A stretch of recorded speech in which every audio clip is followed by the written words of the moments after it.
proud moment for the entire team at Alstom, as we have now completed the testing for trains in the signalling system, which is key for opening of the new extension. We have amassed about 9,000 hours on this project alone and collaborated closely with the City Line operator MTS and emergency services to support the trial running exercises. Our world-class GeoA4 solution is now fully ready for the city extension.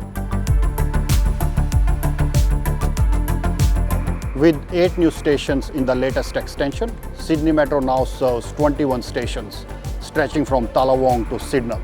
This achievement demonstrates our ability to deliver to our customer MTR's expectation and our reputation for excellence in the urban transportation space.